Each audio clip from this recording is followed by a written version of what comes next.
সাইয়েদনা মুসা আলাইহিস সালাম জিজ্ঞেস করলেন, ইয়া রাব্বি, আল্লাহ আপনার কি ঘুমে ধরে না? আল্লাহ বললেন, কোনো কথা বলা যাবে না, দুইটা গ্লাসের ভেতরে পানি নাও, পানি ভর্তি গ্লাস নিয়ে তুর পাহাড়ের উপরে দাঁড়াও। সাইয়েদনা মুসা আলাইহিস সালাম দাঁড়ালেন। আল্লাহরে আবার জিজ্ঞেস করলেন, আল্লাহ আমি জিজ্ঞেস করলাম কি আর আপনি করতে বললেন কি? আল্লাহ বললেন, কথা বলো না, যা বলেছি তাই করো। তো মুসা আলাইহিস সালাম কিছু বলতে পারে না, পানি নিয়ে দাঁড়িয়ে রইলেন।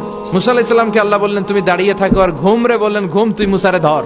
ঘুম যে এবার সাইয়েদনা মুসা আলাইহিস সালামকে ধরেছে। উনি ঘুমের ধাক্কায় আর থাকতে পারেন না, একবার ডানে যায় আরেকবার বায়ে যায়। ঘুমের ধাক্কায় হঠাৎ করে কাত হয়ে পড়ে যায় আর গ্লাসগুলো মাটিতে পড়ে খান খান হয়ে ভেঙে যায়। আল্লাহ ডেকে বললেন, মুসা বেশি কিছু হেফাজতের তো দায়িত্ব দেই নাই, শুধু দুইটা গ্লাস হেফাজতের দায়িত্ব দিয়েছে। ঘুমের কারণে এগুলোর হেফাজত করতে পারো নাই, ভেঙে খান খান হয়ে গিয়েছে। আমি যদি তোমাদের মতো ঘুমিয়ে যেতাম তাহলে পৃথিবীর সাথে সূর্য লেগে, সূর্যের সাথে চন্দ্র লেগে গোটা মহাবিশ্বটা এভাবে গ্লাসের টুকরার মতো খান খান হয়ে যেত রে মুসা। এজন্য লা তাখুযুহু সিনাতু ওয়ালা নাওম, আমার ঘুমেও ধরে না, ঘুমের আগে যে তন্দ্রা আসে ওইটাও ধরে না।